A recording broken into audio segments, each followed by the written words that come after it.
ഒരുപാട് എന്താ daily make ഓവറിന് foundations ഇടുക, ഇതൊന്നും നല്ല ഒരു കാര്യങ്ങളല്ല ശരിക്കും പറഞ്ഞാൽ. ഷൂട്ടിന് വിളിച്ചിട്ട് ഫസ്റ്റത്തെ ഷൂട്ട് ടൊവിനോ ആയിട്ടാണ്. അത് എനിക്ക് ഇഷ്ടപ്പെട്ടാല് ബാക്കിയുള്ള പ്രൊജക്ട്സ് ഞാൻ തരും. ഇൻസ്റ്റാഗ്രാമിൽ വരുന്ന എല്ലാ റീൽസും ഒന്നും നമ്മൾ വിശ്വസിക്കരുത്. പിഗ്മെന്റേഷൻ വരാനുള്ള സാധ്യത കൂടുതലാണ്. നമ്മുടെ സ്കിൻ പെട്ടെന്ന് ചുളിവ് വരാതിരിക്കാനും എന്തിനും ഇൻസ്റ്റാഗ്രാമിൽ ഒരുപാട് ഫേക്ക് റീൽസ് ഉണ്ട്. അതിന്റെ ഏറ്റവും വലിയ എക്സാമ്പിൾ ആണ് എന്താ പറയാ, ഒരു 15 മിനിറ്റ്സിൽ മേക്ക് ഓവർ ക്ഷണം കൊണ്ട് തീർക്കുന്ന ഒരാളാണെന്ന് കേട്ടിട്ടുണ്ട്. ഒരു ബ്രൈഡ് കല്യാണം ആയി കഴിഞ്ഞാൽ ഏറ്റവും ആദ്യം ബുക്ക് ചെയ്യുക മേക്കപ്പ് ആർട്ടിസ്റ്റിനെ ആയിരിക്കും. അതിന്റെ റീസൺ എന്താണെന്ന് വെച്ച് കഴിഞ്ഞാൽ ഇന്ന് മേക്കപ്പ് ആർട്ടിസ്റ്റിന്റെ ഡേറ്റ് കിട്ടാനാണ് ഏറ്റവും ബുദ്ധിമുട്ട്. അങ്ങനെ ഡേറ്റ് കിട്ടാൻ ഭയങ്കര ബുദ്ധിമുട്ടുള്ള ഒരാളാണ് ഇന്ന് എൻ്റെ കൂടെ ചായ് കോഫിയുടെ ഫ്ലോറിലുള്ളത്. Pragya, welcome to the floor. Thank you so much. എത്ര നാളായി ഇപ്പോൾ ഈ മേക്കപ്പിന്റെ ഫീൽഡിലോട്ട് വന്നിട്ട്? ഞാനൊരു 5 to 6 years ആയിട്ടുണ്ടാവും ഞാൻ മേക്കപ്പ് ഫീൽഡിൽ വന്നിട്ട്. എങ്ങനെയാണ് ഇതിലോട്ട് വന്നത്? മേക്കപ്പ് ഫീൽഡിലോട്ട് വന്നത് എങ്ങനെയാന്ന് വെച്ചാൽ എൻ്റെ ഒരു ഫ്രണ്ട് വഴിയാണ് ഞാൻ ഒരു മേക്കപ്പ് കോഴ്സ് തന്നെ ഉണ്ടെന്ന് അറിയുന്നത്. ഓക്കെ. അത് കഴിഞ്ഞ് മേക്കപ്പ് പഠിക്കണം എന്നുള്ള ഒരു ആഗ്രഹം വന്നു. പെട്ടെന്നുണ്ടായ ഒരു ആഗ്രഹമാണ്, വളരെ മുൻപേ ഉള്ള ഒരു ആഗ്രഹമൊന്നും ആയിരുന്നില്ല. ഓക്കെ. അത് കഴിഞ്ഞ് പഠിക്കുമ്പം നല്ല ഒരു ഇൻസ്റ്റിറ്റ്യൂട്ടിൽ തന്നെ പഠിക്കണം എന്നുണ്ടായിരുന്നു. സോ ഞാൻ മുംബൈയിൽ പോയിട്ടാണ് പഠിച്ചത്. അത് കഴിഞ്ഞ് ഡൽഹിയിലും പഠിച്ചു. പിന്നെ ദുബായിൽ മേക്കപ്പ് ആർട്ടിസ്റ്റ് ഒരു 1 month കോഴ്സ് ഉണ്ടായിരുന്നു, അതും ചെയ്തു. സോ അതൊക്കെ കംപ്ലീറ്റ് ചെയ്തിട്ടാണ് ഞാനൊരു മേക്കപ്പ് ആർട്ടിസ്റ്റ് എന്നുള്ളൊരു ടൈറ്റിൽ വന്നത്. ചെയ്തു. പിന്നെ ക്രമേണ ഓരോന്നായിട്ട് ആദ്യം ബ്രൈഡ്സിലോട്ടാണ് ഞാൻ പോയത്. പക്ഷെ എന്നും എനിക്ക് ഒരു പാഷൻ ആയിട്ടുണ്ടായത് ആഡ് വർക്ക്സ് ഒക്കെ ആയിരുന്നു. അപ്പം ഞാൻ ചെറിയ കുഞ്ഞു ഷൂട്ട്സൊക്കെ ഞാൻ ചെയ്യും. അത് കഴിഞ്ഞ് ഓരോ ഫോട്ടോസൊക്കെ ഫോട്ടോഷൂട്ടിൻ്റെ ഒക്കെ ഫോട്ടോസൊക്കെ ഞാൻ ഫോട്ടോഗ്രാഫേഴ്സിനും ഡയറക്ടേഴ്സിനും ഒക്കെ ഞാൻ ഇങ്ങനെ അയച്ച് തുടങ്ങി. അങ്ങനെ പതുക്കെ ആഡ് വർക്ക്സിലോട്ട് വന്നു. ഇപ്പം എല്ലാത്തിലും സജീവമായിട്ട് കുഴപ്പമില്ല. ഇപ്പൊ ഈ പറഞ്ഞ പോലെ ബ്രൈഡ്സ് ഉണ്ട്, ഇപ്പൊ സെലിബ്രിറ്റീസിന്റെ മേക്കപ്പ് ഉണ്ടായിരിക്കും, അതേപോലെ ആഡ്സ് ഉണ്ടായിരിക്കും. ഇതെല്ലായിടത്തും നോക്കുമ്പോ ഏതാണ് കുറച്ചുകൂടി ചെയ്യാൻ ഇഷ്ടമായിട്ട് തോന്നുന്നത്? അങ്ങനെയില്ല, എല്ലാ ഫീൽഡും എനിക്ക് ഒരുപോലെയാണ്. കാരണം മേക്കപ്പ് എന്നും എൻ്റെ ഒരു പാഷൻ ആയിട്ടാണ് ഞാൻ കൊണ്ടുപോകുന്നത്. അപ്പം ഏതൊരു വർക്ക് കിട്ടിയാലും അത് നല്ലതുപോലെ ചെയ്യണം എന്നുള്ളൊരു ആഗ്രഹമേ ഉള്ളൂ. അത് മെയിൻറ്റെയിൻ ചെയ്ത് പോകുന്നുണ്ട്. അല്ലാതെ എനിക്ക് ഇന്നതാണ് മെയിൻ എന്ന് പറഞ്ഞിട്ടില്ല. പക്ഷെ കുറച്ചും കൂടി എനിക്ക് ഏറ്റവും ബെറ്റർ ആയിട്ട് എനിക്ക് കൂടുതൽ ഇഷ്ടമായിട്ട് തോന്നുന്നത് എനിക്ക് ആഡ് ഫീൽഡ്സ് തന്നെയാണ് കൂടുതൽ. അതാണ് നമ്മുടെ മെയിൻ എയിം. അതെ. ഇപ്പം ബ്രൈഡ്സിന്റെ കാര്യം പറഞ്ഞു, അതേപോലെ ആഡ്സിന്റെ ഒക്കെ കാര്യം പറഞ്ഞു. ഇതിൽ ഒരെണ്ണം നമ്മൾ ഫേസ് ടു ഫേസ് കാണുന്ന ആളായിരിക്കും. ബ്രൈഡ് ആണെങ്കിൽ അന്നത്തെ ആൾക്കാരുടെ മുമ്പിൽ നിൽക്കുന്ന ആളായിരിക്കും. ഒരെണ്ണം ക്യാമറയ്ക്ക് മുന്നിലായിരിക്കും അവര് പെർഫോം ചെയ്യുന്നുണ്ടായിരിക്കും. എന്താ ഇതിന്റെയൊക്കെ ഒരു മേക്കപ്പിന്റെ വ്യത്യാസം വരുന്നത്? ബ്രൈഡൽ മേക്ക് ഓവറും ആഡ് മേക്ക് ഓവറും ഒരുപാട് വ്യത്യാസമുണ്ട്. ഇപ്പം ബ്രൈഡ്സിൻ്റെ ആണെങ്കിൽ നമ്മൾക്ക് ലോങ് ലാസ്റ്റിങ് അധികമാണ്. അതിൻ്റെ പ്രൊസീജിയറും കാര്യങ്ങളും ഒക്കെ എൻറ്റയർലി ഡിഫറെൻ്റ് ആണ്. കാരണം നമ്മൾ ബ്രൈഡ് സ്റ്റേജിൽ നിൽക്കുമ്പം ഫോട്ടോഗ്രാഫ്സിൻ്റെ സ്റ്റുഡിയോ ലൈറ്റും അതൊക്കെ തരണം ചെയ്ത് അത് മേക്ക് ഓവർ ലോങ് ലാസ്റ്റ് ചെയ്യണം. അതിന് ചെറിയൊരു ലൈറ്റ് മേക്കപ്പ് ആയിട്ട് നമ്മൾക്ക് കൊണ്ടുപോകാൻ പറ്റില്ല. പക്ഷെ അത് അത്രയും സീംലെസ് ആയിരിക്കണം, ഒരുപാട് കേക്കി ആയിട്ട് ഉണ്ടാവാൻ പാടില്ല. പക്ഷെ ആഡ് ഷൂട്ടിനാണെങ്കിൽ നമ്മൾക്കൊരു എന്താ പറയുക, വളരെ ലൈറ്റായിട്ട് അവരുടെ സ്കിന്നും അതുപോലെ ആയിരിക്കുമല്ലോ അവർ മെയിൻറ്റെയിൻ ചെയ്യുന്നത്. അപ്പം ബ്രൈഡൽ മേക്ക് ഓവറും ആഡ് മേക്ക് ഓവറും ഒരുപാട് വ്യത്യാസമുണ്ട്, എൻറ്റയർലി ഡിഫറെൻ്റ് ആണ്. യൂസ് ചെയ്യുന്ന പ്രൊഡക്ട്സിലും വ്യത്യാസം വരും. കാരണം ഓരോ സ്കിൻ ഡിപ്പെൻഡ്സ് ടു സ്കിന്നിനനുസരിച്ചിട്ടാണ് നമ്മൾ പ്രൊഡക്ട്സ് മാറ്റുക. അതിൽ ലൈറ്റ് കവറേജ് ഉണ്ടാവും, ഫുൾ കവറേജ് ഉണ്ടാവും. പിമ്പിൾസിനുള്ള സ്കിന്നിന് വേറൊരു മേക്ക് ഓവർ ആയിരിക്കും. ചില കുട്ടികൾ ഇന്നത് വേണമെന്ന് ഇങ്ങോട്ടേക്ക് സജസ്റ്റ് ചെയ്യും. അപ്പം അതിനനുസരിച്ചിട്ടായിരിക്കും നമ്മൾ കോസ്മെറ്റിക്സും യൂസ് ചെയ്യുക. ഞാൻ ഇൻസ്റ്റഗ്രാം ചെക്ക് ചെയ്തായിരുന്നു. അപ്പൊ ഇൻസ്റ്റഗ്രാമിൽ ഞാൻ ഇങ്ങനെ കുറെ ബ്യൂട്ടി ടിപ്സ് പറഞ്ഞു കൊടുക്കുന്നത്, അല്ലെങ്കിൽ മേക്കപ്പിന്റെ കുറെ ടിപ്സ് ഒക്കെ പറഞ്ഞു കൊടുക്കണേ, അങ്ങനെ കുറെ വീഡിയോസ് ഉണ്ട്. കുറച്ച് എവറി ഡേ ടിപ്സ് പറഞ്ഞുതരാം ഇപ്പൊ ഇത് കാണുന്നവർക്ക് വേണ്ടിയിട്ട്. നമുക്ക് എവറി ഡേ സ്കിന്നൊന്ന് നന്നായി മെയിൻറ്റെയിൻ ചെയ്യാനുള്ള കുറച്ച് ടിപ്സ്. അതിൽ സ്കിൻ കെയറിലോട്ടാണ് ഞാൻ കൂടുതലും ഇൻട്രസ്റ്റഡ് ആയിട്ടുള്ളത്.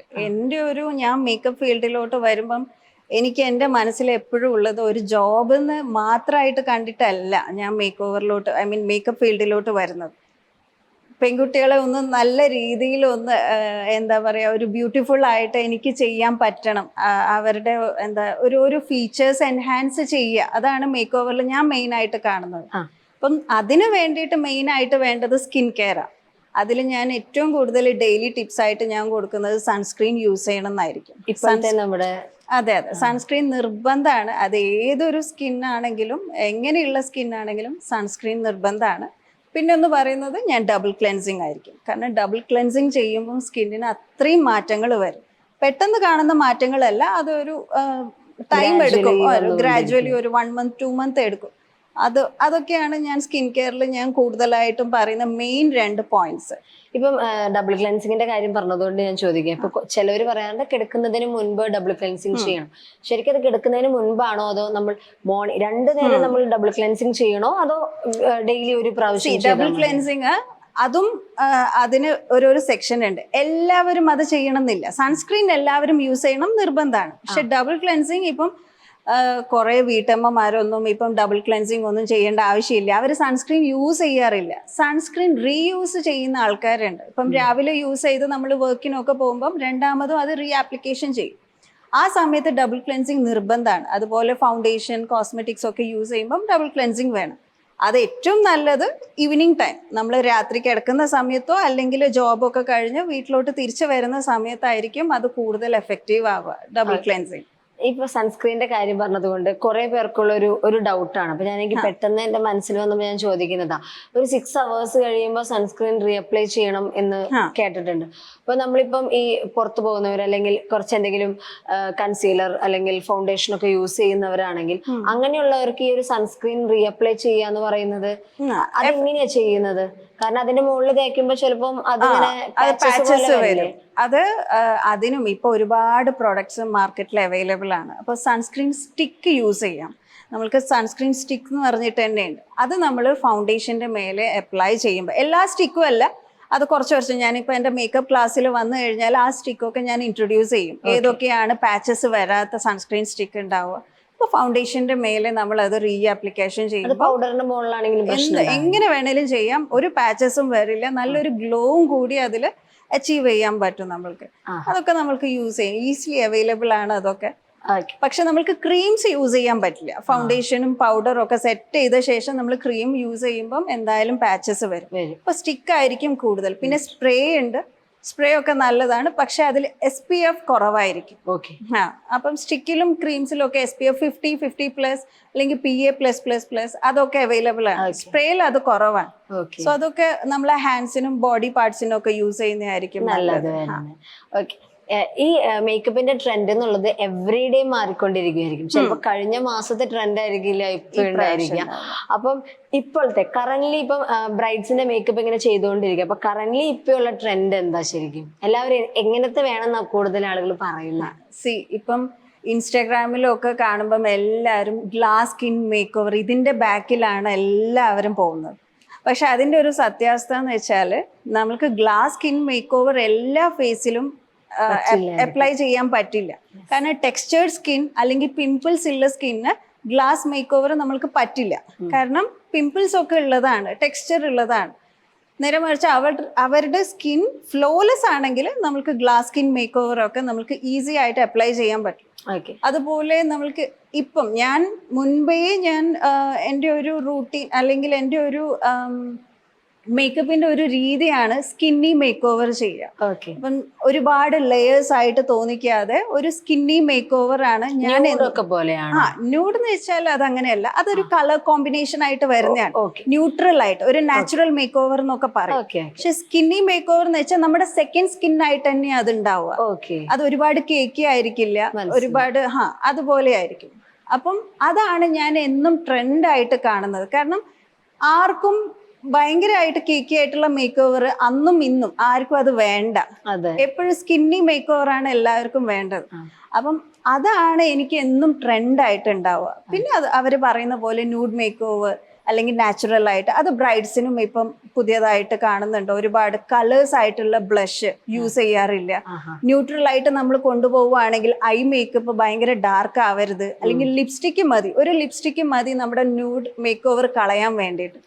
അത് നല്ലോണം ന്യൂഡും ആവരുത്, ഒരുപാട് ലൈറ്റും ആവരുത്, അപ്പൊ അതൊരു ഒരു എന്താ പറയാ ഒരു ഗോസ്റ്റ് ലുക്കായിട്ട് മാറും. ശരിയാ. അപ്പൊ അത് ന്യൂട്രൽ ആയിട്ട് നമ്മൾ അത് കൊണ്ടുപോകാനും നമ്മൾക്ക് അറിയണം. ഓക്കെ. ഇപ്പം ഈ പ്രൊഡക്ട്സിന്റെ കാര്യം പറയുന്ന പോലെ തന്നെ ഇപ്പൊ ട്രെൻഡ്സ് ആണെങ്കിലും ടെക്നിക്സ് ആണെങ്കിലും അല്ലെങ്കിൽ ഇപ്പൊ പ്രൊഡക്ട്സ് ആണെങ്കിലും ഒക്കെ അതും ഇതേപോലെ അപ്ഡേറ്റ് ആയിക്കൊണ്ടേയിരിക്കും. പുതിയത് അപ്പൊ അതെങ്ങനെയാണ് ഇപ്പൊ മാർക്കറ്റിലുള്ള ഇതെല്ലാം മാറുമ്പോ എങ്ങനെയാണ് അത് അപ്ഡേറ്റ് ആയിക്കൊണ്ടേയിരിക്കുന്നത്? സി ഞാൻ മേക്കപ്പിനെ പോലെ തന്നെ ഒരുപാട് പ്രൊഡക്ട്സ് ഒരുപാട് ആഗ്രഹിക്കണം, അത് ഇഷ്ടപ്പെടുന്ന ഒരാളാണ്. പണ്ട് മുതലേ പ്രൊഡക്ട്സ് എനിക്ക് ഭയങ്കര ഇഷ്ടമാണ്. ഒരു പ്രൊഡക്റ്റ് കിട്ടിക്കഴിഞ്ഞാൽ അതിന്റെ ഉള്ളിലുള്ള കണ്ടന്റ് എന്താണ്, അതിന്റെ ടെക്സ്ചർ എന്താണ് നമ്മൾക്കറിയും. അപ്ഡേറ്റ് ചെയ്യേണ്ട രീതി എങ്ങനെയാണെന്ന് വെച്ചാൽ പുതിയ പുതിയ പ്രൊഡക്റ്റ് വരുമ്പം നമ്മൾ അതിന്റെ ടെക്സ്ചർ മനസ്സിലാക്കുക. കാരണം ഒരുപാട് തരത്തിലുള്ള ഫൗണ്ടേഷൻസ് ഉണ്ട്. എല്ലാ ഫൗണ്ടേഷൻസും ഒരേ രീതിയിലല്ല നമ്മൾ അപ്ലൈ ചെയ്യുക. അത് അപ്ലൈ ചെയ്യേണ്ട ടെക്നിക്സ് ഉണ്ട്. ചിലത് ബ്രഷ് കൊണ്ട് യൂസ് ചെയ്യണം, ചിലത് ഫിംഗർ ടിപ്സ് കൊണ്ട് യൂസ് ചെയ്യണം, ചിലത് ബ്യൂട്ടി ബ്ലെൻഡറും ഉണ്ട്. അങ്ങനെയൊക്കെ യൂസ് ചെയ്യുന്ന ഓരോ കാര്യങ്ങളുണ്ട്. അപ്പോൾ പുതിയ പുതിയ പ്രൊഡക്ട്സ് ആണ് നമ്മൾക്ക് അപ്ഡേറ്റ് ചെയ്യാൻ വേണ്ടിയിട്ട്, മേക്കപ്പിൽ അപ്ഡേറ്റ് ചെയ്യാൻ വേണ്ടിയിട്ട് നമ്മൾക്ക് യൂസ് ചെയ്യാൻ പറ്റുന്ന ഒരു ഈസി ആയിട്ടുള്ള മെത്തേഡ്. എന്നും പ്രൊഡക്ട്സ് വാങ്ങിക്കാൻ പറ്റണമെന്നില്ല എല്ലാവർക്കും. പക്ഷെ അതുപോലെ നമ്മൾ ഇൻസ്റ്റാഗ്രാമിൽ വരുന്ന നമ്മൾ എല്ലാ റീൽസും ഒന്നും നമ്മൾ വിശ്വസിക്കരുത്. ഇൻസ്റ്റാഗ്രാമിൽ ഒരുപാട് ഫേക്ക് റീൽസ് ഉണ്ട്. അതിന്റെ ഏറ്റവും വലിയ എക്സാമ്പിൾ ആണ് മേക്കപ്പില് ഒരു ബേക്കിംഗ് പ്രോസസ്സ് ഉണ്ട്. ബേക്കിംഗ് നമ്മൾക്ക് ചെയ്യാം, പക്ഷെ അത് എല്ലാ സ്കിന്നിനും ചെയ്യാൻ പറ്റില്ല. അതുപോലെ ബേക്കിംഗ് ചെയ്താൽ പാച്ചസ് വരും. നമ്മുടെ റിയൽ ലൈഫിൽ നമ്മൾ റിയൽ ആയിട്ട് കാണുമ്പോൾ പാച്ചസ് വരും. ആ പാച്ചസ് കളയാനുള്ള ഒരു സംഭവം ഇൻസ്റ്റാഗ്രാമിൽ കാണിക്കുന്നില്ല. അപ്പം അതും കൂടി മനസ്സിലാക്കണം. അപ്ഡേറ്റ് ചെയ്യുമ്പം നമ്മൾ ബേക്കിംഗ് മാത്രം ചെയ്താൽ പോരാ, അത് കളയേണ്ട രീതികളും നമ്മൾ മനസ്സിലാക്കണം. ഓരോ ടെക്നിക്സ് ഇൻസ്റ്റാഗ്രാം വഴി നമ്മൾക്ക് നോക്കാം. അല്ലെങ്കിൽ പ്രൊഡക്ട്സ് വരുമ്പം അതിൻ്റെ ടെക്സ്ചർ, അതിൻ്റെ എന്താ പറയാ, അതിൽ യൂസ് ചെയ്ത കണ്ടന്റ്, അതെങ്ങനെയാണ് യൂസ് ചെയ്യുന്നത്, ഇങ്ങനെയൊക്കെ നമ്മൾക്ക് മേക്കപ്പ് അപ്ഡേറ്റ് ചെയ്യാൻ പറ്റും. ഇങ്ങനെയൊക്കെയാണ് ഞാൻ അപ്ഡേറ്റ് ചെയ്യുന്നത്. ഓക്കെ. ഏതെങ്കിലും എന്തെങ്കിലും കോഴ്സസോ അങ്ങനെ എന്തെങ്കിലും ക്ലാസ്സസ് ഒക്കെ അറ്റൻഡ് ചെയ്യാറുണ്ടോ? ഉണ്ട്. ഞാൻ അത് നമ്മൾ പഠിച്ച ശേഷം നമ്മൾ ആ ഡിറ്റോ അല്ല നമ്മൾ ഇവിടെ പ്രാക്ടിക്കൽ ആയിട്ട് ചെയ്യുന്നത്. കാരണം ഒരു ഫേസിൽ നിന്ന് വേറൊരു ഫേസിൽ ചെയ്യുമ്പം ആ ഒരു പ്രൊസീജിയർ തന്നെ നമ്മൾക്ക് ഇവിടെ ചെയ്യാൻ പറ്റില്ല. അതാണ് നമ്മൾക്ക് എക്സ്പീരിയൻസ് ആയിട്ടും വരാം, ലോട്ട് ഓഫ് പ്രാക്ടീസ്. അപ്പം ഓരോ സ്കിന്നിനും ഓരോ ഫേസിലും നമ്മൾക്ക് ചിലവർക്ക് പിഗ്മെന്റേഷൻ ഉണ്ടാവും, ചിലവർക്ക് പിമ്പിൾസ് ഉണ്ടാവും. അപ്പം ഓരോന്ന് ചെയ്യുമ്പം അത് വേരി ചെയ്യും, ഡിഫറൻസ് വരും. അപ്പം കോഴ്സിന് പോകണം എന്നുള്ളത് നിർബന്ധം ഞാൻ പറയില്ല. പക്ഷെ ബേസിക് ആയിട്ട് പഠിച്ചവർ അഡ്വാൻസ് എന്തായാലും നോക്കുന്നത് നല്ലതായിരിക്കും. ഇപ്പം ഒരു മേക്കപ്പ്, ഇപ്പൊ ഒരാളെ മേക്കപ്പ് ചെയ്യുന്നത് ഒരു ബ്രൈഡ് ആയിക്കോട്ടെ അല്ലെങ്കിൽ ഒരു ആഡിന് വേണ്ടിയിട്ട് ആയിക്കോട്ടെ, ചിലപ്പോ ആ മേക്കപ്പ് മോശമായി കഴിഞ്ഞാൽ ആ ഫുൾ ലുക്ക് മോശമായി പോകും. അപ്പോ അങ്ങനെ അത് ഭയങ്കര ചലഞ്ചിങ് ആയിട്ടുള്ള ഒരു കാര്യമാണ് ശരിക്കും. മേക്കപ്പ് ഒരാളെ നന്നായി പ്രസന്റ് ചെയ്യുക എന്നുള്ളത് ഭയങ്കര ബുദ്ധിമുട്ടുള്ള ഒരു കാര്യം. അപ്പോൾ ഇപ്പം ഈ ഒരു ജേർണിയിൽ എന്തെങ്കിലും ഭയങ്കര ചലഞ്ചിങ് ആയിട്ടുള്ള എന്തെങ്കിലും ഒരു എക്സ്പീരിയൻസ് അല്ലെങ്കിൽ അങ്ങനെ എന്തെങ്കിലും പ്രൊജക്ട്സ് വന്നിട്ടുണ്ടോ? എനിക്ക് ഏറ്റവും വലിയ ഒരു ചലഞ്ചിങ് ആയിട്ട് എനിക്ക് തോന്നിയിട്ടുള്ള ഒരു ആഡ് ഷൂട്ട് ഉണ്ട്. കോളിൻസിന്റെ ആഡ് ഷൂട്ടാണ്. അത് ഗോവയിൽ വെച്ച് ഒരു 1 വീക്ക് ഔട്ട്ഡോർ തന്നെയായിരുന്നു. അപ്പോൾ ഒരുപാട് സ്വെറ്റ് ചെയ്യുന്ന ഒരു സമയമായിരുന്നു. ഒരു പിന്നെ എന്താ ടച്ചപ്പും കാര്യങ്ങളും, അതുപോലെ ഫ്രഷ്നെസ് നമ്മൾ മെയിൻറ്റെയിൻ ചെയ്യണം, മൂഡ്സ് അതുപോലെ ആയിരുന്നു. അതൊക്കെയാണ് എനിക്ക് കൂടുതലും ഒരു ചലഞ്ചിങ് ആയിട്ട് തോന്നിയിട്ടുള്ളത്. പിന്നെ ശോഭന മാമിന്റെ ഞാൻ ചെയ്യുമ്പം അത് എനിക്ക് എന്നെ സംബന്ധിച്ചിടത്തോളം അത് എനിക്ക് വലിയൊരു പ്രൊജക്റ്റ് ആയിരുന്നു. അതൊക്കെ ഇപ്പോ ഒരു മേക്കപ്പ് ആർട്ടിസ്റ്റിനെ സംബന്ധിച്ച് അല്ലെങ്കിൽ ഒരാളെ മേക്കപ്പ് ചെയ്യുമ്പോൾ ഹൈജീൻ ഭയങ്കര ഇമ്പോർട്ടന്റ് ആണ്. അതായത് ഒരാളുടെ ഫേസിൽ അപ്ലൈ ചെയ്ത ബ്രഷ് ചിലപ്പോൾ വേറൊരാൾക്ക് യൂസ് ചെയ്താൽ ബുദ്ധിമുട്ടായിരിക്കും. എങ്ങനെയാ അത് ഹാൻഡിൽ ചെയ്യുന്നത്? അതായത് ഇപ്പൊ ഒരു ദിവസം കുറെ ബ്രൈഡ്സ് ഉണ്ടെങ്കിൽ എവറി മേക്കപ്പ് കഴിയുമ്പോൾ ചെയ്യണം, നിർബന്ധമാണ്. അത് ചെയ്യേണ്ട നിർബന്ധമാണ്. കാരണം നമ്മൾക്ക് അറിയില്ല അവരുടെ സ്കിന്നിൽ എന്തൊക്കെയാണ് പ്രശ്നങ്ങൾ എന്നുള്ളത് നമ്മൾക്ക് അറിയാൻ പറ്റില്ല. കാരണം കാണുമ്പോൾ നമ്മൾക്ക് ഒന്നും ഉണ്ടാവില്ല ആ സ്കിന്നിൽ. പക്ഷെ സെക്കൻഡ് സ്കിന്ന് നമ്മൾക്ക് രണ്ടാമത്തെ ക്ലയന്റ് കിട്ടുന്ന ഭയങ്കര സെൻസിറ്റീവ് ആയിട്ടുള്ള സ്കിന്നായിരിക്കും. അവർക്ക് സെയിം ബ്രഷസ് നമ്മൾ യൂസ് ചെയ്താൽ അവിടെ പിമ്പിൾസ് വരുന്നുള്ളത് ഉറപ്പാണ്. സോ എന്നും ബ്രഷസ് മെയിൻ ആയിട്ട് ക്ലീൻ ചെയ്യുക. അതുപോലെ ഞാൻ കൂടുതലും പറയുന്നത് ഫൗണ്ടേഷൻ ഇപ്പം യൂസ് ചെയ്യുന്ന സമയത്ത് ബ്രഷസ് യൂസ് ചെയ്യണമെന്ന് ഞാൻ പറയില്ല. ഫിംഗേഴ്സ് കൊണ്ട് നമ്മൾക്ക് യൂസ് ചെയ്യാം. ഈവൻ ക്ലയൻസിന്റെ അടുത്ത് നമ്മൾ പെർമിഷൻ വരെ ചോദിക്കണം എന്നാണ്. ഫിംഗർ യൂസ് ചെയ്തോട്ടെ, അതൊരു ഹൈജീന്റെ ഭാഗമായിട്ടാണ്. അവർ കംഫർട്ടബിൾ ആയിരിക്കണം എന്നില്ല. അപ്പം അതൊക്കെ ഹൈജീൻ നിർബന്ധമാണ് മേക്കപ്പിന്റെ കാര്യത്തിൽ. ഒരു ബ്രൈഡ് ഒരു ഡേറ്റ് ഫിക്സ് ചെയ്യാൻ അല്ലെങ്കിൽ ബുക്ക് ചെയ്യാൻ വരുന്ന സമയത്ത് നമ്മൾ ബ്രൈഡായിട്ട് എന്തായാലും ഡിസ്കസ് ചെയ്യുമല്ലോ, ഇന്ന ലുക്കാണ് അല്ലെങ്കിൽ ബ്രൈഡിന്റേതായിട്ടുള്ള ആഗ്രഹം ഉണ്ടോ. ചിലവര് ഫുൾ ഫ്രീഡത്തിൽ വിട്ടുതരും. അപ്പൊ എങ്ങനെയായിരിക്കും ഒരു ബ്രൈഡിന്റെ മേക്കപ്പ് നിങ്ങൾ ഫിക്സ് ചെയ്യുന്നുണ്ടായിരിക്കുക, ഇന്ന ലുക്ക് വേണം എന്നുള്ളതാണ്? നമ്മൾ ഒന്നെങ്കിൽ അവരുടെ അടുത്ത് മുൻകൂട്ടി റെഫറൻസ് ചോദിക്കും, എന്തെങ്കിലും സജഷൻസോ കാര്യങ്ങളോ ഉണ്ടോ എന്നുള്ളത്. ചില കുട്ടികൾക്ക് ഒരു ഐഡിയ ഉണ്ടാവില്ല, അപ്പൊ ഞാൻ അങ്ങോട്ടേക്ക് പറഞ്ഞു കൊടുക്കും. ചില കുട്ടികൾ ഒരുപാട് ഐഡിയാസും ഡ്രീംസും കൊണ്ട് വരുന്നതായിരിക്കും. ചിലത് അവർക്ക് സ്യൂട്ടബിൾ ആയിരിക്കണം എന്നില്ല. അപ്പം അവരെൻ്റെ അടുത്തേക്ക് വരുന്നത് എന്തായാലും ഒരു ചെറിയൊരു ട്രസ്റ്റ് എന്തായാലും എൻ്റെ അടുത്ത് ഉണ്ടാവും. അപ്പം ഒന്നെങ്കിൽ ഞാൻ അവരുടെ അടുത്ത് പറയും ഇന്നത് ആയിരിക്കും കൂടുതൽ ചേരുക. അതില് മെയിൻ ആയിട്ട് പറയാനുള്ളതെന്ന് വെച്ചാല് മിക്ക കുട്ടികളും എന്നും സ്ഥിരമായിട്ട് മേക്കപ്പ് ചെയ്യുന്ന ആൾക്കാരായിരിക്കില്ല. ആദ്യമായിട്ട് ചെയ്യുന്ന കുട്ടികളായിരിക്കും, അവരുടെ ബ്രൈഡൽ ഡേ ബിഗ് ഡേ ചെയ്യുന്ന കുട്ടികളായിരിക്കും. അപ്പൊ ഒന്നെങ്കിൽ അവരുടെ പാരൻസ് അല്ലെങ്കിൽ അവര് മേക്കപ്പ് ചെയ്ത് കഴിഞ്ഞാൽ ഒരു മാറ്റവും പ്രതീക്ഷിക്കാത്ത കുട്ടികളാണ്. അത് ശരിയല്ല എന്നാണ് ഞാൻ ഉദ്ദേശിക്കുന്നത്. കാരണം മേക്കപ്പ് ചെയ്ത ചെറിയൊരു ചേഞ്ചസ് എന്തായാലും വരും, അത് അക്സെപ്റ്റ് ചെയ്യാൻ നമ്മൾക്ക് പറ്റണം. ഡ്രാസ്റ്റിക് ചേഞ്ച് എന്നല്ല, ഒരു മേക്കപ്പ് ആർട്ടിസ്റ്റ് ഒരു മേക്ക് ഓവർ ചെയ്യുമ്പോൾ ഭയങ്കരമായിട്ട് ഡ്രാസ്റ്റിക് ചേഞ്ച് കൊണ്ടുവരുന്നത് ഒരു നല്ല മേക്കപ്പ് ആർട്ടിസ്റ്റിന്റെ ഒരു ഇതല്ല എന്നാണ് ഞാൻ പേഴ്സണലി വിചാരിക്കുന്നത്. അവരുടെ ഫീച്ചേഴ്സ് എൻഹാൻസ് ചെയ്ത് ഒരു സ്ലൈറ്റ് ആയിട്ടുള്ള ചേഞ്ച് എന്തായാലും വരും. അത് അവർ അക്സെപ്റ്റ് ചെയ്യാൻ തയ്യാറായിരിക്കണം. വേറെ ഒന്നും നമ്മൾക്ക് ഇപ്പം കൺവിൻസ് ചെയ്യാൻ അത്ര ബുദ്ധിമുട്ട് വരാറില്ല. അവര് ഒന്നെങ്കിൽ ചേച്ചിയുടെ ഇഷ്ടം എങ്ങനെയാ എനിക്ക് ചേരുന്നത് അതുപോലെ ചെയ്താൽ മതി, അങ്ങനെയൊക്കെയാണ് പറയുന്നത് കൂടുതൽ കുട്ടികൾ. ഒരു മേക്കപ്പ് ആർട്ടിസ്റ്റ് എന്നുള്ള നിലയ്ക്ക് ഒരുപാട് പ്രൊഡക്ട്സ് ആയിട്ട് എപ്പോഴും ഇന്ററാക്ട് ചെയ്യുന്നുണ്ടായിരിക്കും, അതായത് ഒരുപാട് പ്രൊഡക്ട്സ് യൂസ് ചെയ്യുന്നുണ്ടായിരിക്കും. പക്ഷെ നമുക്ക് ഫേവറേറ്റ് ആയിട്ടുള്ള കുറച്ച് പ്രൊഡക്ട്സ് ഉണ്ടാവും, കുറച്ച് ബ്രാൻഡ്സ് ഉണ്ടാവും. അങ്ങനെ എന്തൊക്കെയാണല്ലേ? അങ്ങനെ ഇപ്പം ഹൈ എൻഡ് പോവുകയാണെങ്കിൽ എനിക്ക് മേക്കപ്പ് പ്രോഡക്ട്സ് ഞാൻ പറഞ്ഞില്ലേ ഭയങ്കരമായിട്ട് ഇഷ്ടപ്പെടുന്ന ഒരാളാണ്. അത് കളക്ഷൻ ആയിട്ട് തന്നെ വെക്കുന്ന ഒരാളാണ്. അപ്പം നമ്മൾ ഈസി ആയിട്ട് കിട്ടുന്നതും എക്സ്പെൻസീവ് ആയിട്ടുള്ള പ്രൊഡക്ട്സ് വാങ്ങിക്കുന്ന സമയത്ത് ഒരു പ്രൊഡക്റ്റ് എന്നും എൻ്റെ മനസ്സിലുണ്ട്, ഈ ഒരു പ്രൊഡക്റ്റ് വാങ്ങിക്കാൻ ഞാൻ ഇപ്പം ആയിട്ടില്ല, കുറച്ച് കഴിയട്ടെ എന്ന് പറഞ്ഞു. അങ്ങനെയുള്ള ഒരു പ്രൊഡക്റ്റ് ഉണ്ട്, ഇതുവരെ ഞാൻ വാങ്ങിച്ചിട്ടില്ല. വാങ്ങിക്കാൻ പറ്റും പക്ഷെ ആയിട്ടില്ല, വാങ്ങിക്കാൻ ഇനിയും അതൊരു സമയമുണ്ട് എന്ന് വിചാരിക്കുന്ന ഒരു പ്രൊഡക്റ്റ്, ഒരു ബ്രാൻഡാണ് ടോം ഫോർഡ്. ടോം ഫോർഡ് എനിക്ക് അത്രയും വാങ്ങിക്കണം എന്ന് ആഗ്രഹമുള്ള ഒരു സംഭവമാണ്. അത് ഞാൻ ആ ലെവലിലേക്ക് എത്തുമ്പം ഇനിയും എനിക്ക് വളരാനുണ്ട്. അപ്പം ആ ഒരു സമയത്ത് അത് വാങ്ങിക്കാന്ന് പറഞ്ഞിട്ട്. അല്ലാതെ നമ്മൾക്ക് ഡ്രഗ് സ്റ്റോർ ആയിട്ട് ലോറിയൽ നല്ലതാണ്, ഫിറ്റ്മി നല്ലതാണ്, അതുപോലെ കെ ബ്യൂട്ടി നല്ലതാണ്. ഇപ്പം എക്സ്പെൻസീവിലോട്ട് പോവുകയാണെങ്കിൽ നമ്മൾക്ക് എസിലോയിഡ് നല്ലതാണ്, അതുപോലെ ഡിയോർ നല്ലതാണ്, ദെൻ പാട്രിക് നല്ലതാണ്. പാട്രിക് ഒക്കെ നല്ല ബ്രാൻഡ്സ് ആണ്. അങ്ങനെ ഒരുപാട് ഇപ്പം വരുന്ന ഏകദേശം എല്ലാ ബ്രാൻഡ്സും നല്ലതാണ്. പക്ഷെ ഇതൊക്കെ എൻ്റെ ഒരു ഫേവറേറ്റ്. മേക്കപ്പിലോട്ട് വരുന്ന സമയത്ത്, അല്ലെങ്കിൽ പറഞ്ഞല്ലോ ചെറുപ്പം തൊട്ടുണ്ടായിരുന്ന ആഗ്രഹമല്ല, പക്ഷെ പെട്ടെന്ന് എനിക്ക് വന്ന ഒരു ആഗ്രഹമാണ്. അങ്ങനെ ആഗ്രഹം വരുന്ന സമയത്ത് നമ്മൾ ഇൻസ്പയർ ചെയ്ത ഒരാളുണ്ടായിരിക്കും ഈ ഒരു ഫീൽഡിൽ. അങ്ങനെ ഒരാളുണ്ടോ? ഉണ്ടെങ്കിൽ ആരാണ്? അത് എൻ്റെ മാം തന്നെയാണ്. ഞാൻ പഠിച്ച സമീറ സന്ധു മാമാണ് ഡൽഹിയിലുള്ളത്. അത് കഴിഞ്ഞ് പൂജ ഖുറാന. അതുപോലെ ഇപ്പം നാട്ടിലാണെങ്കിൽ എനിക്ക് ഭയങ്കരമായിട്ട് ഇഷ്ടമുള്ള ഒരു മേക്കപ്പ് ആർട്ടിസ്റ്റ് ഉണ്ട്. അതിപ്പം ബിഗ് ബോസിലൊക്കെ വന്നത് കൊണ്ടല്ല എനിക്ക് ആ ഒരു ബിഗ് ബോസിലൊക്കെ വന്നത് കൊണ്ടല്ല ആ ഒരു മേക്കപ്പ് ആർട്ടിസ്റ്റിനെ അറിയുന്നത്, മുൻപേ അറിയുന്നത് എങ്ങനെയാന്ന് വെച്ചാൽ മഞ്ജു ചേച്ചി നമ്മുടെ കരിയറൊക്കെ നിർത്തി വെച്ചിട്ട് ഒരു പെട്ടെന്നൊരു വനിത മാഗസിനിൽ ഒരു മേക്ക് ഓവർ വന്നിരുന്നു. നല്ല ഭംഗിയുണ്ടായിരുന്നു മഞ്ജു ചേച്ചിനെ അതിൽ കാണാൻ. ആ മേക്ക് ഓവർ ചെയ്തത് ജാൻമണി ചേച്ചിയാണ്. അന്ന് തൊട്ട് ഞാൻ ജാൻമണി ചേച്ചീൻ്റെ ഓരോ പ്രൊജക്ട്സും ഞാൻ കാണാറുണ്ട്. അതുപോലെ ജാൻമണി ചേച്ചി പെട്ടെന്ന് എന്താ പറയാ ഒരു 15 മിനിറ്റ്സിൽ മേക്ക് ഓവർ പെട്ടെന്ന് ക്ഷണം കൊണ്ട് തീർക്കുന്ന ഒരാളാണെന്ന് കേട്ടിട്ടുണ്ട്. അപ്പൊ ജാൻമണി ചേച്ചിന്റെ വർക്ക് എനിക്ക് ഭയങ്കര ഇഷ്ടമാണ്. മേക്കപ്പ് അല്ലാതെ വേറെ എന്താ ഹോബീസ്, എന്താ ചെയ്യാറ്? ഞാനൊരു ഡാൻസറാണ്, ക്ലാസിക്കൽ ഡാൻസറാണ്.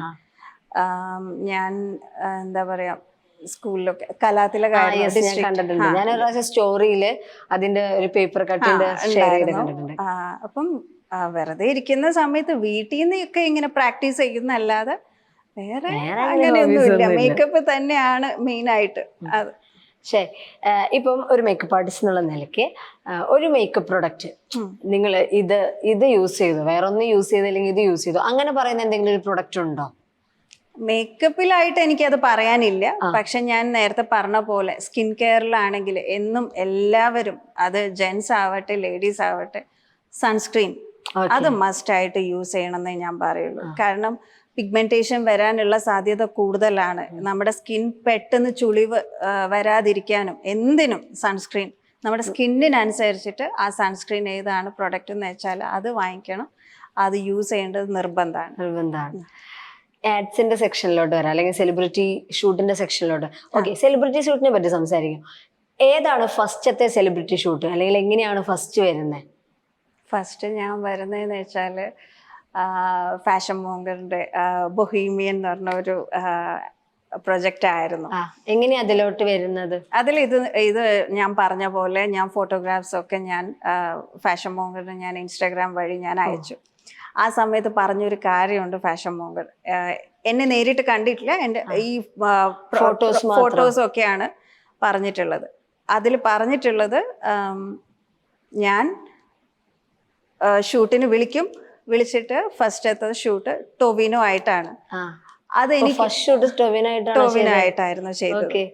അപ്പം അതെനിക്ക് ഇഷ്ടപ്പെട്ടാല് ബാക്കിയുള്ള പ്രൊജക്ട്സ് ഞാൻ തരും, ഇഷ്ടപ്പെട്ടില്ലേ അതവിടെ ഡ്രോപ്പ് ചെയ്യും. അതങ്ങനെ പച്ചക്ക് തന്നെ പറഞ്ഞിരുന്നു. പക്ഷെ പിന്നീട് എന്നെ ഏതൊക്കെ സെലിബ്രിറ്റീസിന് വേണ്ടി ചെയ്തിട്ടുള്ളത്?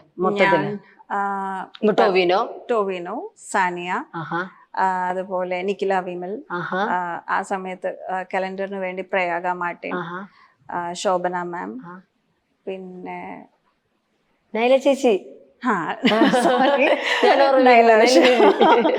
നൈലോഷ, അതൊക്കെയായിരുന്നു സെലിബ്രിറ്റീസ് ആയിട്ട് ചെയ്തത്. ശരി. ഇപ്പം ചിലവരിങ്ങനെ പറയാറുണ്ട്, ഇപ്പം റെയിനി സീസൺ വരുവാണ്, അപ്പൊ ചിലവരിങ്ങനെ പറയും, അയ്യോ മഴക്കാലത്ത് മേക്കപ്പ് ചെയ്ത് കഴിഞ്ഞാൽ പെട്ടെന്ന് ബുദ്ധിമുട്ടല്ലാതെ പെട്ടെന്ന് ഒലിച്ചൂലേ? ശരിക്കും റെയിനി സീസണിൽ മേക്കപ്പ് ചെയ്യുക എന്ന് പറയുന്നത് ബുദ്ധിമുട്ടാണോ?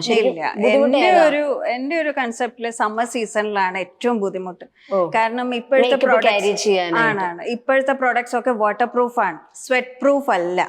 സ്വെറ്റ് പ്രൂഫ് അതിലൊരു ടാഗ് ഉണ്ടെങ്കിൽ പോലും നമ്മൾക്ക് സ്വെറ്റ് വരുന്നത് ശരിക്കും ഉപ്പ് രസമാണ്, വാട്ടർ പോലെ അല്ല. വെള്ളം ഒഴിച്ചാലും മേക്കപ്പ് പോണമെന്നില്ല, സ്വെറ്റിലാണ് മേക്കപ്പ് പോവുക. പക്ഷെ അത് നമ്മൾക്ക് ഒന്നും ചെയ്യാൻ പറ്റില്ല, ഒരു ലിമിറ്റേഷൻ വെച്ചിട്ട് മാത്രമേ അത് തടയാൻ പറ്റുള്ളൂ. ചില കുട്ടികൾ ഒരുപാട് ഇങ്ങനെ വേർത്തൊലിക്കും, നമ്മൾക്കൊന്നും അത് ചെയ്യാൻ പറ്റില്ല. അല്ലാണ്ടുള്ളത് നമ്മൾക്ക് സെറ്റിംഗ് സ്പ്രേ അല്ലെങ്കിൽ പൗഡർ സെറ്റിംഗ് വെച്ചിട്ട് നമുക്ക് ചെയ്യാൻ പറ്റും. റെയിനി സീസണിൽ അതൊരു വിഷയമല്ല, സമ്മർ സീസണിലാണ് നമുക്ക് ഒരു ടാസ്ക് ആയിട്ട് തോന്നുന്നത്. മേക്കപ്പ് ടിപ്സ് ഒക്കെ കൊടുക്കുന്ന ആളായതുകൊണ്ട് ഞാൻ പെട്ടെന്ന് ചോദിക്കാം, ഒരു മേക്കപ്പ് സ്കൂൾ അല്ലെങ്കിൽ ഇങ്ങനെ കോഴ്സ്, എനിക്ക് ഓൺലൈൻ കോഴ്സസ് കൊടുക്കുന്നുണ്ട്, അതല്ലാതെ അതൊരു ഓഫ്ലൈൻ ഒരു ഇൻസ്റ്റിറ്റ്യൂഷൻ ആയിട്ടൊക്കെ അങ്ങനെയൊക്കെ ഒരു പ്ലാൻ ഉണ്ടോ? ഇൻസ്റ്റിറ്റ്യൂഷൻ ആയിട്ട് ഞാൻ ഇപ്പം പ്ലാൻ ചെയ്യുന്നില്ല, പക്ഷെ ഓഫ്ലൈൻ ആയിട്ടും ഓൺലൈനായിട്ടും അത് കണ്ടിന്യൂ ചെയ്യണമെന്നുണ്ട്. കാരണം എനിക്ക് ഞാൻ പറഞ്ഞില്ലേ, ഒരുപാട് ആഗ്രഹമാണ് അത് എല്ലാവരെയും ഒന്ന് പറഞ്ഞ് മനസ്സിലാക്കി കൊടുക്കുക. സ്കിൻ കെയർ ആണ് എൻ്റെ മെയിൻ ഉദ്ദേശം. അപ്പം അത് നെക്സ്റ്റ് മന്ത് ഞാൻ ചെയ്യുന്നുണ്ട്. അപ്പം അത് എല്ലാവരും റൂട്ടീൻ പോലെ നല്ലതുപോലെ ചെയ്തു കഴിഞ്ഞാൽ നമ്മൾക്ക് ശരിക്കും പറഞ്ഞാൽ മേക്കപ്പ് തന്നെ ചെയ്യണം തോന്നില്ല. നമ്മുടെ സ്കിൻ നല്ലത് ആയിട്ട് നമ്മൾ മെയിൻറ്റെയിൻ ചെയ്ത് പോയാൽ ഒരുപാട് ഡെയിലി മേക്ക് ഓവറിന് ഫൗണ്ടേഷൻസ് ഇടുക, ഇതൊന്നും നല്ല ഒരു കാര്യങ്ങളല്ല ശരിക്കും പറഞ്ഞാൽ. ഒക്കേഷണലി നമ്മൾക്ക് ചെയ്യാം, പക്ഷെ സ്കിൻ കെയർ മസ്റ്റ് ആണ്. അതിന് വേണ്ടിയിട്ടാണ് ഞാൻ ക്ലാസ്സസ് കൂടുതലുമായിട്ട് എടുക്കുന്നത്. ഈ പ്രൊഡക്റ്റ് ഒക്കെ എവിടെ നിന്നാണ് പർച്ചേസ് ചെയ്യാറ്? എൻ്റെ ഒരു ഫ്രണ്ട് ഉണ്ട് UK-ല്, അവള് ഡീലറാണ്. ഞാൻ അവളുടെ അടുത്ത് ബൾക്കി ആയിട്ട് കൊണ്ടുവരാൻ പറയും. പിന്നെ നമ്മുടെ നൈക്കയില് അതൊക്കെ അവൈലബിൾ ആണ്. അല്ലാത്തുള്ളത് ഞാൻ UK-ന്നാണ് കൊണ്ടുവരാം. ഓക്കെ. ഇപ്പൊ പണ്ട് നമ്മളൊരു മേക്കപ്പിന് വന്നിരിക്കുന്നു, മേക്കപ്പ് ചെയ്യുന്നു, പോകുന്നു, പരിപാടി തീർന്നു. പക്ഷെ ഇപ്പോഴത്തെ മേക്കപ്പ് ആർട്ടിസ്റ്റുകളൊക്കെ ചെയ്യുന്ന അവര് സ്കിൻ പ്രെപ്പ് ചെയ്യാറുണ്ട് മേക്കപ്പിന് മുൻപായിട്ട്. എന്താണ് അതിന്റെ ഒരു ഇമ്പോർട്ടൻസ് എന്താ ശരിക്കും? കാരണം മുൻപും ഇതില്ലാതെയാണ് മേക്കപ്പ് ചെയ്തത്.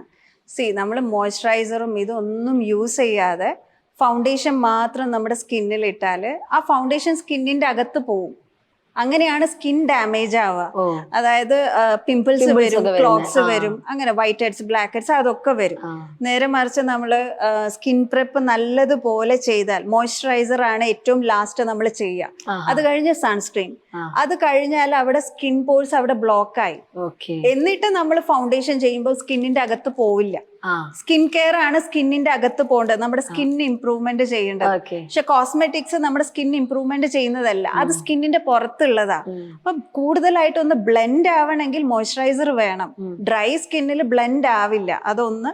പിന്നെ സ്കിൻ പെട്ടെന്ന് ഡാമേജ് ആവും. അപ്പൊ സ്കിൻ പ്രെപ്പ് മസ്റ്റ് ആണ്. അത് എന്താ പറയാ, നമ്മുടെ മേക്കപ്പ് ലോങ് ലാസ്റ്റ് ചെയ്യാനും ഒരു ഇന്നർ ഗ്ലോ വരാനും ഇതൊക്കെ സ്കിൻ പ്രെപ്പ് വളരെ മസ്റ്റ് ആണ്. അത് ഇപ്പം എല്ലാവരും ഒക്കെ അറിഞ്ഞു വരുന്നുണ്ട്. ഒരുപാട് പ്രോഡക്ട്സ് അവൈലബിൾ ആണ് മാർക്കറ്റിൽ. സോ എല്ലാവരും അത് നമ്മുടെ ഇതിന് പറ്റിയ പ്രൊഡക്റ്റ് യൂസ് ചെയ്യാം. അതെ അതെ. ഓക്കെ. കളർ കറക്ടറിന്റെ കാര്യം വരാം. ഞാൻ ഒരു കളർ കറക്ടർ വാങ്ങിച്ചായിരുന്നു. അതില് ഒരു ഓറഞ്ച് കളർ, ഒരു ലൈറ്റ് ഗ്രീൻ പോലത്തെ ഒരു, എനിക്ക് അതിന്റെ കറക്റ്റ് പേരറിയില്ല, അങ്ങനെ ഒരു കളർ, അങ്ങനെ കുറച്ച് കളേഴ്സ് ഉണ്ട്. ഇതെങ്ങനെയാ നമ്മൾ ചൂസ് ചെയ്യുക? എനിക്ക് ഇതാ വേണ്ടേ, അല്ലെങ്കിൽ ഇവിടെ ഇതാ വേണ്ടേ, അതെങ്ങനെയാ ചൂസ് ചെയ്യുന്നത്? ഇപ്പം ക്രിജയുടെ കാര്യം പറയുകയാണെങ്കിൽ ക്രിജയ്ക്ക് കളർ കറക്ടറിന്റെ ആവശ്യമില്ല, കൺസീലറിന്റെ ആവശ്യമുള്ളൂ. ഓക്കെ. ഇപ്പം കളർ കറക്ടർ നമ്മൾ യൂസ് ചെയ്യുന്നത് എന്താ വെച്ചാല് ഡാർക്ക് പിഗ്മെന്റേഷൻ ഉള്ള ആൾക്കാരുണ്ടാവും. അതായത് അണ്ടർ ഐ സർക്കിളിൽ ഒരുപാട് നല്ലതുപോലെ ഡാർക്ക് സർക്കിൾ ഉള്ളവര്, അവരാണ് ഓറഞ്ച് കറക്ടർ യൂസ് ചെയ്യേണ്ടത്. പക്ഷെ ഇൻസ്റ്റാഗ്രാമിൽ നോക്കിക്കഴിഞ്ഞാൽ ഏതൊരു മേക്ക് ഓവറും ഏതൊരു വെഡിങ് മേക്ക് ഓവറിനും ഓറഞ്ച് അങ്ങനെ കാണിക്കും. അപ്പൊ എല്ലാവരുടെ വിചാരം എല്ലാ സ്കിന്നിനും ഈ ഓറഞ്ച് കറക്ടർ വേണമെന്നാണ്. അതങ്ങനെയല്ല. നമ്മള് medium pigmentation to darker pigmentation, അവർക്ക് മാത്രമാണ് ഈ light orange to dark orange വേണ്ടത്. പിന്നെ ഇപ്പം റെഡിഷ് ആയിട്ടുള്ള പോപ്പപ്പ് ചെയ്ത് നിൽക്കുന്ന പിമ്പിൾസ് ഉണ്ടാവും, അവർക്ക് ഗ്രീൻ കറക്ടർ യൂസ് ചെയ്യാം. അല്ലാത്തവര് നമ്മുടെ ഷെയ്ഡിനേക്കാളും 2 ഷെയ്ഡ് ഡാർക്ക് കൺസീലർ യൂസ് ചെയ്താൽ മതി. ഇപ്പം ഡാർക്ക് സർക്കിളിനാണെങ്കിലും സ്കാർസിനാണെങ്കിലും പിമ്പിൾസിനാണെങ്കിലും കറക്ടറിന്റെ ആവശ്യമില്ല. ശരിക്കും എല്ലാവരും അത് യൂസ് ചെയ്യേണ്ട ആവശ്യമില്ല. പിഗ്മെന്റേഷൻ, ഹൈ പിഗ്മെന്റേഷൻ ഉള്ള ആൾക്കാർ മാത്രം ഓറഞ്ച് കറക്ടർ യൂസ് ചെയ്താൽ മതി. ഇപ്പൊ നേരത്തെ എന്റെ അടുത്ത് പറഞ്ഞായിരുന്നു, നമ്മള് ക്ലയന്റിന്റെ അടുത്ത് ചോദിക്കും, ഇപ്പം ഫിംഗർ യൂസ് ചെയ്തിട്ട് മേക്കപ്പ് ചെയ്യുന്നുണ്ടെങ്കിൽ ക്ലയന്റിന്റെ അടുത്ത് ചോദിക്കുമെന്ന് പറഞ്ഞു. അപ്പൊ ഞാൻ പെട്ടെന്ന് എനിക്ക് വന്നൊരു ഡൗട്ടാണ്, എന്തൊക്കെയാണ് നമ്മൾ ഫിംഗർ യൂസ് ചെയ്ത് ചെയ്യുന്നത്? ഇപ്പൊ കൺസീലർ, ഫൗണ്ടേഷൻ എടുക്കും, ഇതിൽ ഏതാണ് നമ്മൾ ഫിംഗർ യൂസ് ചെയ്യേണ്ടത്, ഏതാണ് നമ്മൾ ബ്രഷ് യൂസ് ചെയ്യുന്നത്? ഏറ്റവും നല്ല മേക്കപ്പിന്റെ ഒരു കീ എന്ന് പറയുന്നത് തന്നെയാണ് ബ്ലെൻഡിങ്. മേക്കപ്പിന് ഒരു റൂൾസ് എന്ന് പറഞ്ഞിട്ടൊന്നുമില്ല, ഇന്നത് കഴിഞ്ഞിട്ട് ഇന്നത് ചെയ്യാവൂ. ഇൻഫാക്ട് എല്ലാവരും ഫൗണ്ടേഷൻ ഒക്കെ കഴിഞ്ഞ് പിന്നെ ബ്ലഷ് യൂസ് ചെയ്തു, ഹൈലൈറ്റർ യൂസ് ചെയ്തു, കോണ്ടോർ യൂസ് ചെയ്തു. ഇതൊന്നും ഫൗണ്ടേഷൻ ഇല്ലാണ്ടും നമ്മൾക്ക് ചെയ്യാം. അതിന് അണ്ടർ പെയിന്റിംഗ് എന്ന് പറയും.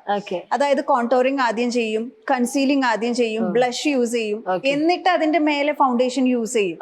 അങ്ങനെയും ചെയ്യുന്ന ആൾക്കാരുണ്ടാവും. ഇതിൽ ബ്ലെൻഡിങ് എങ്ങനെയാന്ന് വെച്ചാല് നമ്മൾക്ക് ഏറ്റവും കൂടുതൽ ബ്ലെൻഡ് ചെയ്യാൻ പറ്റുന്നത് നമ്മുടെ ഫിംഗേഴ്സ് വെച്ചിട്ട് തന്നെ ആയിരിക്കും. ആണ്. കാരണം നമ്മുടെ ഫിംഗറിന്റെ വാംത്തും നമ്മുടെ സ്കിന്നിന്റെ വാംത്തും കൂടിയിട്ട് ആ ഒരു ക്രീം നല്ലതുപോലെ ബ്ലെൻഡ് ആവും. എന്നിട്ട് വേണമെങ്കിൽ നമ്മൾക്ക് ബ്രഷസ് യൂസ് ചെയ്യാം, ഒരു 1 ലെയർ അങ്ങനെ യൂസ് ചെയ്യാം. അല്ലാണ്ട് ഏറ്റവും ഒരു എന്താ പറയാ, ഒരു സ്കിന്നി ലെയർ ആയിട്ട് നമ്മൾക്ക് പോകുമ്പോൾ ഈവൻ ബ്രൈഡ്സിന് വരെ ഞാൻ ഫിംഗേഴ്സ് യൂസ് ചെയ്തിട്ടാണ് ബേസ് മേക്ക് ഓവർ ചെയ്യുക. അപ്പം അത് നമ്മൾക്ക് ഫിംഗർ തന്നെയാണ്. നമ്മൾക്ക് കൺസീലിംഗ് ഒക്കെ ഡാർക്ക് സർക്കിളിന്റെ ഇവിടെ ഒക്കെ എപ്പോഴും നല്ലത് ഫിംഗർ യൂസ് ചെയ്തിട്ട് നമ്മൾക്ക് ചെയ്യുന്നത്. അപ്പൊ അതൊരു ലൈറ്റ് കവറേജ് ആയിട്ട് മാറും. അത് ഒരുപാട് ഇപ്പൊ സെൻസിറ്റീവ് സ്കിൻ ഉണ്ട്, അല്ലെങ്കിൽ ഇപ്പൊ കോമ്പിനേഷൻ ഉണ്ട്, ഓയിലി ഉണ്ട്, ഡ്രൈ ഉണ്ട്, ഇങ്ങനെ ഒരുപാട് സ്കിന്ന് ഉണ്ട് ഇപ്പൊ.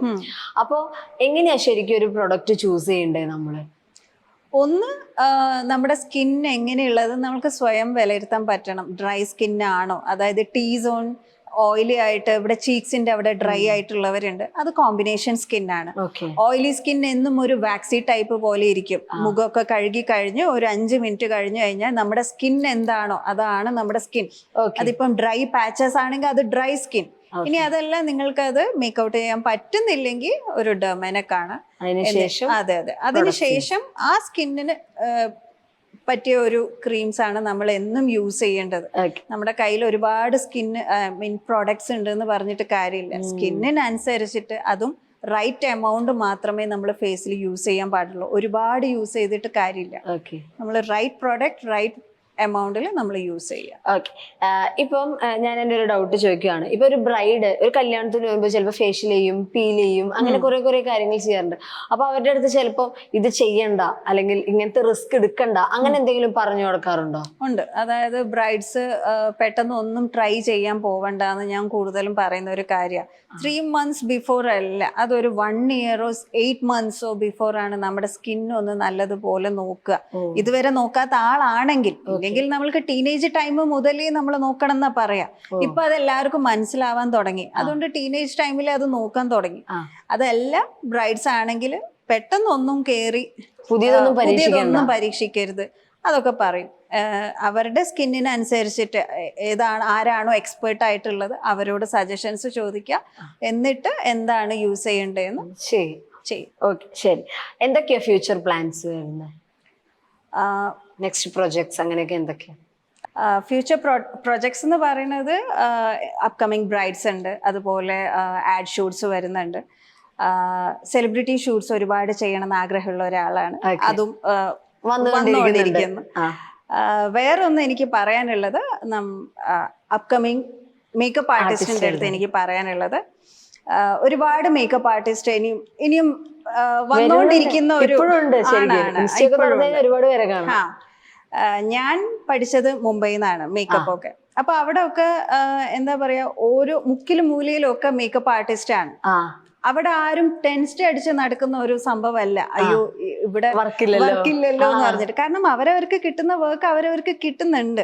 നമ്മൾ നമ്മുടെ വർക്കിനെ കോൺസെൻട്രേറ്റ് ചെയ്യുക, നന്നായിട്ട് അത് ചെയ്യുക. പിന്നെ ഒരു കോമ്പറ്റീഷൻ ആയിട്ട് എടുക്കണ്ട. ശരിക്കും പറഞ്ഞാല് നമ്മുടെ വർക്കിനെ ഫോക്കസ് ചെയ്ത് മുന്നോട്ട് പോവുക. അതുപോലെ ഞാൻ ഇൻസ്പയർ ചെയ്യുന്ന ഒരുപാട് മേക്കപ്പ് ആർട്ടിസ്റ്റ് ഉണ്ട്, എന്റെ മാം തന്നെ ആണെങ്കിലും. അതുപോലെ ഞാനും അവർക്കൊരു ഇൻസ്പിറേഷൻ ആവാൻ വേണ്ടിയിട്ട് ഒരു സിഗ്നേച്ചർ ഞാൻ ഇവിടെ എന്റെ ഫീൽഡിൽ ഒന്ന് നല്ലതുപോലെ ചെയ്യണം എന്ന് ആഗ്രഹിക്കുന്ന ഒരാളാണ് ഞാൻ. അതൊക്കെയാണ് നല്ലൊരു രീതിയിൽ മേക്കപ്പ് ആർട്ടിസ്റ്റ് നല്ല വർക്ക്സ് ചെയ്യണം, എൻ്റെ വർക്ക്സ് നല്ലതായിരിക്കണം, അങ്ങനെയൊക്കെ ആഗ്രഹിക്കുന്ന ഒരാളും കൂടിയാണ് ഞാൻ. ഓക്കെ, നമ്മുടെ ഈ കോൺവെർസേഷൻ്റെ എൻഡിലോട്ട് വരുവാണ്. അപ്പോൾ ഇത്ര നേരം സംസാരിച്ചതിൽ ഒരുപാട് കാര്യങ്ങൾ എനിക്ക് അറിയാൻ പറ്റി, കുറേ കാര്യങ്ങൾ ഷെയർ ചെയ്തു, കുറെ തെറ്റിദ്ധാരണകൾ മാറ്റി തന്നു. നല്ലൊരു കോൺവെർസേഷൻ ആയിരുന്നു. ഫ്യൂച്ചർ ഗോൾസ് എല്ലാം അച്ചീവ് ചെയ്യാൻ പറ്റട്ടെ. ഇപ്പൊ ഈ പറഞ്ഞ പോലെ ഒരുപാട് പേർക്ക് ഇൻസ്പിറേഷൻ ആവട്ടെ. Thank you very much. All the best. Thank you so much.